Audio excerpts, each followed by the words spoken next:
The Zephyrian Empire. In a distant corner of the Milky Way, the Zephyrian Empire reigned supreme. For eons, they had conquered world after world, their advanced technology and ruthless tactics crushing all who dared stand in their way. Their ships, sleek and deadly, struck fear into the hearts of even the bravest warriors. Emperor Jarkul sat upon his obsidian throne, surveying the star maps that stretched out before him. His eyes gleamed with cruel ambition as he studied the countless systems that had fallen under his iron fist. Yet still, he yearned for more. More power, more worlds to conquer, more civilizations to bend to his will. "My lord," a voice interrupted his musings. It was one of his top generals, a battle-hardened Zephyrian named Krell. "Our long-range scouts have discovered a new system, one that our records have no information on." Jarkul leaned forward, his interest piqued. "Go on," he commanded. Krell manipulated the star map, zooming in on a small, unassuming star system near the edge of Zephyrian space. "The third planet from this star appears to be habitable. Our scans detect the presence of intelligent life, though their technology seems primitive compared to our own." A slow, predatory smile spread across Jarkul's face. "Primitive, you say? Then they should offer little resistance. This world will make a fine addition to our empire." He rose from his throne, his tall form casting an imposing shadow across the room. "Prepare the fleet. We set course for this new world immediately. These creatures, whoever they are, will soon learn the might of the Zephyrian Empire." As word spread through the Zephyrian ranks, a palpable buzz of excitement filled the air. Another conquest, another world to subjugate. It was the very lifeblood of their culture. Soldiers readied their weapons, engineers prepped the ships, and the entire empire seemed to hold its breath in anticipation. And so it was that the Zephyrians turned their gaze upon an unassuming blue planet orbiting a small yellow star, a planet its inhabitants called Earth. Little did they know that this primitive world and its defenders would prove to be their greatest challenge yet. The Zephyrian fleet, a vast armada of gleaming battleships and deadly destroyers, slipped into hyperspace, hurtling toward the unsuspecting Earth at impossible speeds. As the blue planet grew larger on their view screens, the Zephyrians prepared themselves for what they assumed would be an easy victory. How wrong they were. The humans of Earth, though technologically outmatched, were far from the easy prey the Zephyrians had anticipated. They were about to learn that the human spirit was a force to be reckoned with, and that they had finally met their match. Humanity's first contact. The day started like any other on Earth. People went about their daily lives, unaware of the monumental events that were about to unfold. In the bustling cities, the quiet countryside, and everywhere in between, the human race remained blissfully ignorant of the threat that hurtled towards them from the stars. That all changed in an instant. Across every television, every radio, every smartphone screen, an emergency broadcast blared to life. Stunning images flooded the airwaves. Massive alien ships hanging in the skies over Earth's major cities, their hulking forms blotting out the sun. Panic erupted worldwide as the shocking truth sank in. Humanity was not alone in the universe, and these visitors did not come in peace.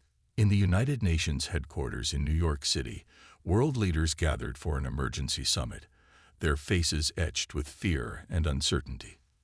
They watched in stunned silence as a broadcast from the alien ship played out on the large screen before them. "People of Earth," a harsh, guttural voice echoed through the chamber. "You are now under the dominion of the Zephyrian Empire. Resistance is futile. Surrender immediately or face annihilation." The room erupted into chaos. Some leaders shouted for immediate surrender, terrified of the alien threat. Others pounded the table, demanding that Earth fight back against these invaders. Arguments turned to shouting matches as the world's politicians grappled with the most significant crisis humanity had ever faced. Amidst the turmoil, one voice rose above the rest. It belonged to Dr. Evelyn Sado, a brilliant astrophysicist and the head of Earth's fledgling space program. Her eyes blazed with determination as she addressed the assembled leaders. "We cannot surrender," she declared, her voice ringing with conviction. "If we bow to these invaders now, we lose everything that makes us human. Our freedom, our dignity, our very way of life. We must fight." A hush fell over the room as all eyes turned to Dr. Sato. Some looked at her with skepticism, others with a glimmer of hope. "But how?" the British Prime Minister asked, his voice trembling. "You've seen their ships. Their technology is far beyond anything we possess. What chance do we have?" Dr. Sato met his gaze unflinchingly. "We have something they don't. The indomitable human spirit. Our ingenuity, our resilience, our unwavering determination in the face of adversity. That is our greatest weapon." As her words sank in, a palpable shift swept through the room. Spines straightened, jaws set with resolve, eyes hardened with a newfound sense of purpose. Slowly but surely, the leaders of Earth united under a common cause, the defense of their home, their people, their very existence. The decision was made. Humanity would not go quietly into the night. They would not vanish without a fight. They would stand together against this alien threat, no matter the cost. As word spread across the globe, people from all walks of life rallied to the cause. Scientists worked feverishly to reverse engineer the Zephyrian technology. Engineers designed new weapons and defenses, and everyday citizens volunteered for the hastily assembled Earth Defense Corps, ready to lay down their lives for their planet. The stage was set for a battle unlike any the galaxy had ever seen. Against all odds, the people of Earth prepared to face down the might of the Zephyrian Empire.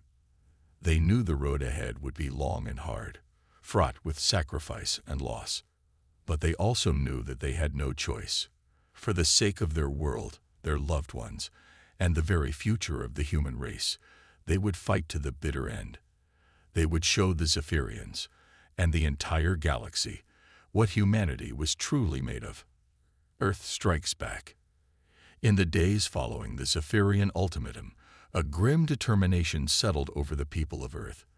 They knew they were outmatched in terms of raw technological might, but they refused to let that deter them. If the Zephyrians wanted a fight, then by God, they would give them one.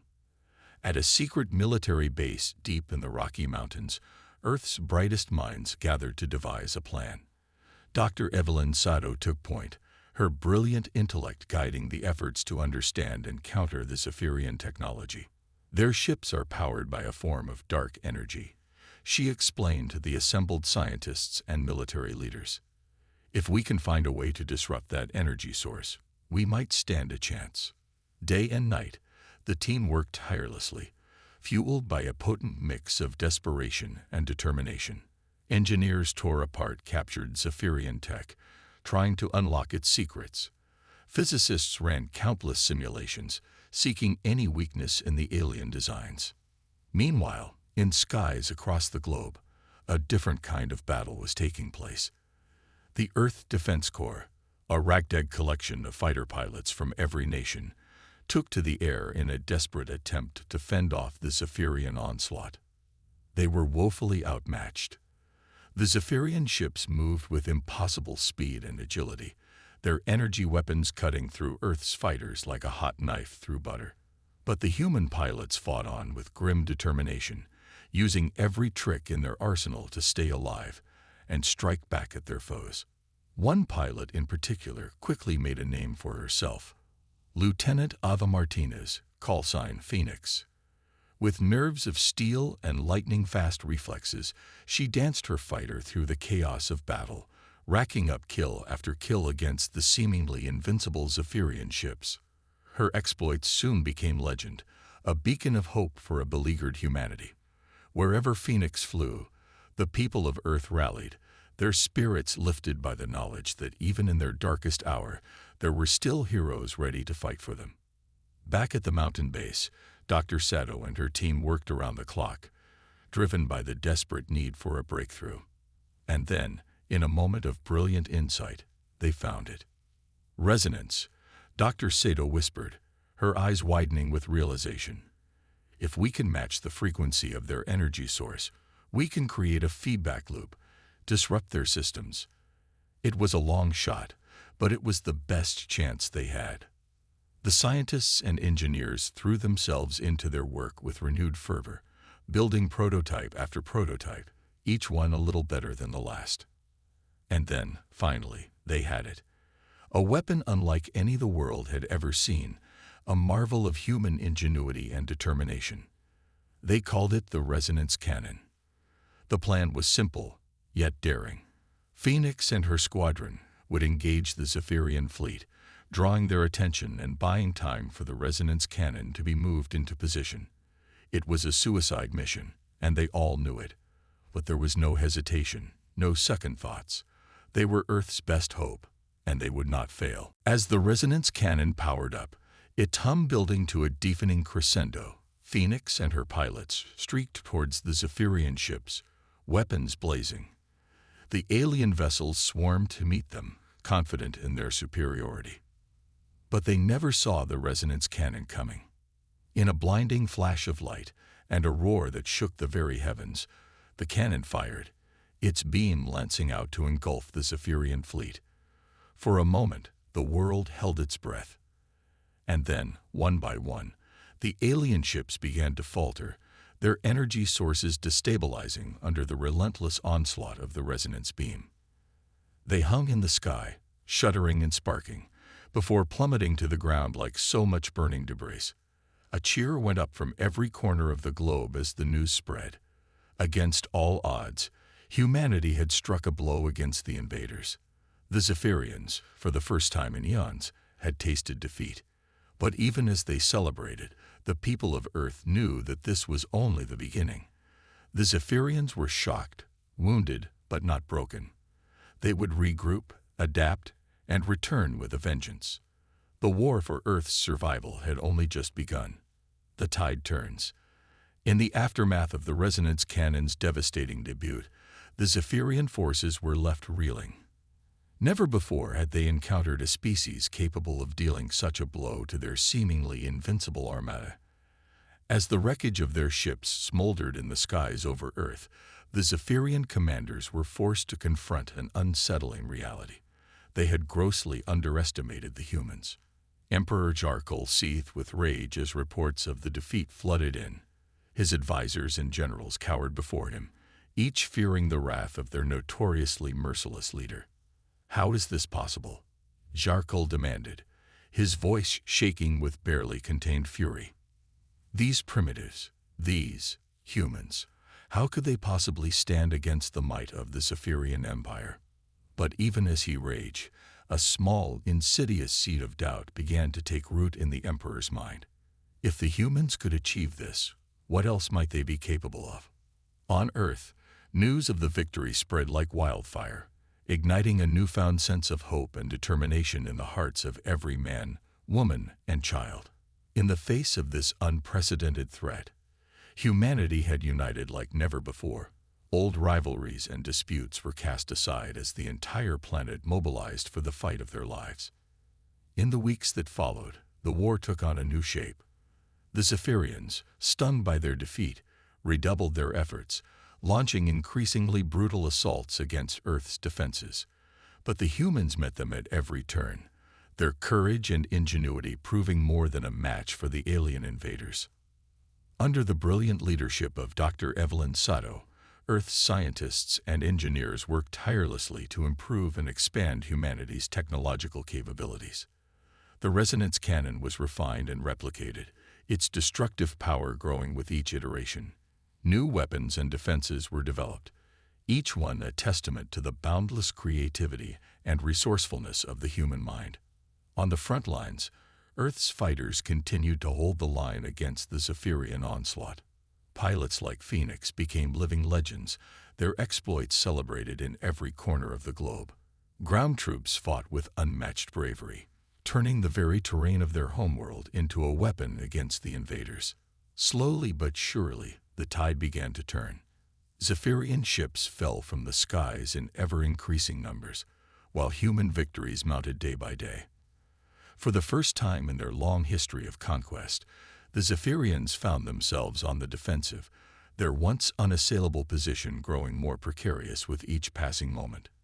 In the heart of the Zephyrian command ship, Emperor Jarkol watched the unfolding events with growing disbelief and frustration. This was not how it was supposed to be. The Zephyrians were the conquerors, the unstoppable force that swept across the galaxy like a tidal wave. And yet, here they were being pushed back by a species they had once dismissed as primitive and insignificant. As the Emperor brooded on his throne, his top general, Krell, approached him with a grim expression. "My lord," Krell said, his voice heavy with trepidation, "I fear we have gravely misjudged these humans. Their resistance is unlike anything we have ever encountered." Jarkol fixed Krell with a baleful glare, his eyes smoldering with barely contained rage. "Are you suggesting we cannot defeat them, General?" Krell chose his next words carefully, knowing his very life hung in the balance. "I am merely suggesting, my lord, that we may need to reassess our strategy. The humans are proving to be far more formidable than we anticipated. If we do not adapt, we risk losing this war." For a long, tense moment, the Emperor was silent, his gaze boring into Krell like a laser. Then, slowly, he nodded. "Very well, General. Prepare a new plan of attack. We will show these humans the true might of the Zephyrian Empire, and we will crush them utterly. Failure is not an option." As Krell bowed and took his leave, Jarkol settled back onto his throne, his mind already racing with dark thoughts of vengeance and retribution. The humans had made a grave mistake in defying him. And now, they would pay the price. The final confrontation. As the war raged on, Emperor Jarkol's frustration and anger reached a boiling point. The very idea that his mighty Zephyrian empire could be brought to its knees by a primitive species like humanity was utterly unacceptable. In a fit of rage, he ordered the assembly of a massive attack fleet, the likes of which the galaxy had never seen. This would be the final assault, a devastating blow that would shatter Earth's defenses and bring the troublesome planet to heel once and for all. Jarkol himself would lead the charge, determined to personally oversee the destruction of the human resistance. His flagship, a gargantuan vessel bristling with the most advanced weaponry the Zephyrians had ever developed, would spearhead the attack. As the Zephyrian armada approached Earth, the planet's defenders watched the skies with growing dread. The sheer size of the enemy fleet was staggering, dwarfing anything they had faced before. Even with all the advancements and victories they had achieved, the humans knew that this would be their greatest challenge yet. Dr. Evelyn Sado, now the de facto leader of Earth's defense efforts, rallied her people for the coming storm. "This is it," she said, her voice broadcast across the planet. "The moment we've all been fighting for. The Zephyrians think they can break us, but they're wrong. We've shown them time and again the strength and resilience of the human spirit. And today we will show them once more. Today we fight not just for our lives, but for the future of our species. Today we stand as one." A resounding cheer rose from every corner of the globe as humanity prepared for the final confrontation. Soldiers manned their posts, pilots readied their ships, and civilians took shelter, each playing their part in the great drama that was about to unfold. As the Zephyrian fleet entered Earth's orbit, the sky itself seemed to catch fire. Energy beams and missiles rained down on the planet's surface, causing devastation on an unimaginable scale. But Earth's defenses held strong, the planet's shields absorbing the brunt of the onslaught. Then, from hidden bases across the globe, Earth's forces launched their counterattack. Swarms of fighters, each equipped with the latest in human-engineered weaponry, streaked towards the Zephyrian ships, engaging them in a dizzying dance of destruction. On the ground, artillery batteries and missile launchers fired non-stop, their payloads arcing up to strike at the invaders. At the heart of the battle, Jarkol's flagship loomed like a dark god, its immense form shrugging off attacks that would have obliterated lesser ships. From its command deck, the Emperor watched the unfolding chaos with a mixture of rage and disbelief. "Concentrate all fire on their central command," he bellowed, his voice shaking with fury. "I want that Sato woman's head on a pike." But even as the Zephyrian weapons pounded Earth's defenses with relentless fury, the humans refused to yield. They fought with a savage determination, a fire born of desperation and an unbreakable will to survive. In the thick of the fighting, Phoenix led her squadron in a daring assault on the Emperor's flagship. Dodging and weaving through a maelstrom of enemy fire, they managed to punch a hole in the vessel's shields, exposing it to attack.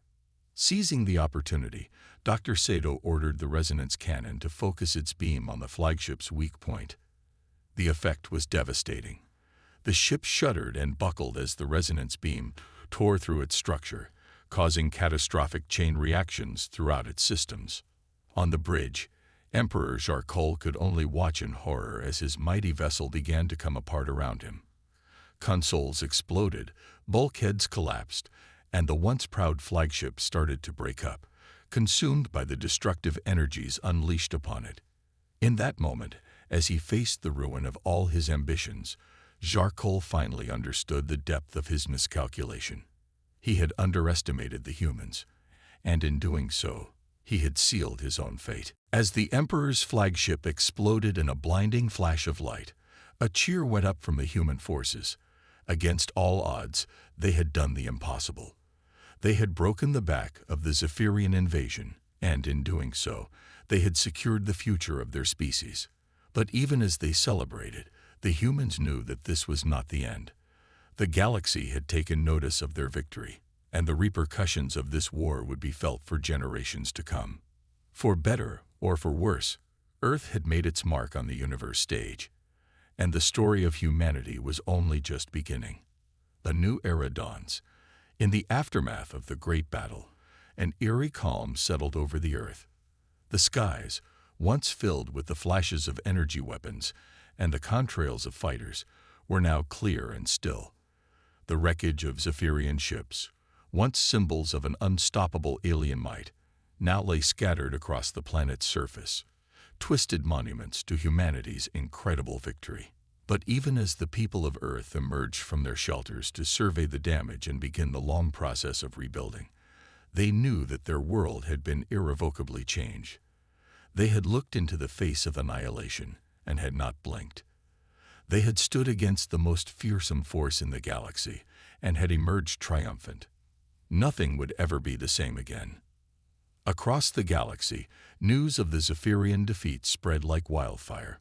Species that had long lived under the yoke of Zephyrian oppression looked to Earth with a newfound sense of hope and possibility. If the humans could stand against the Empire and win, then perhaps they too could throw off the chains of their oppressors. In the great halls of power across the galaxy, leaders and diplomats scrambled to make sense of this new reality. The balance of power had been upended overnight, and old alliances and enmities now seemed irrelevant in the face of this new, unpredictable player on the galactic stage. Some viewed humanity with fear and suspicion, wondering what this upstart species might do with its newfound position. Others saw opportunity, eager to forge new alliances and partnerships with the beings who had achieved the impossible. On Earth, Dr. Evelyn Sato found herself thrust into the role of de facto ambassador for her species. It was a role she had never sought, but one she knew she must embrace for the sake of her people. "We have shown the galaxy what we are capable of," she said in a historic address to the United Nations. "But now we must show them who we are. We must show them that our strength lies not just in our weapons and our technology, but in our compassion, our curiosity, and our unshakable commitment to the value of all life. We have a chance now, a chance to build a new future, not just for ourselves, but for all the beings of the galaxy. Let us seize that chance, and let us build a legacy that will endure for generations to come." Her words resonated across the planet and beyond, a clarion call for a new era of peace, exploration, and understanding.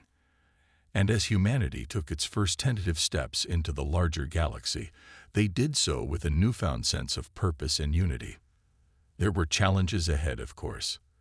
The scars of the Zephyrian War would take time to heal, And there were still many in the galaxy who viewed humanity with skepticism or outright hostility. But the people of Earth faced these challenges with the same resilience and determination that had seen them through their darkest hour.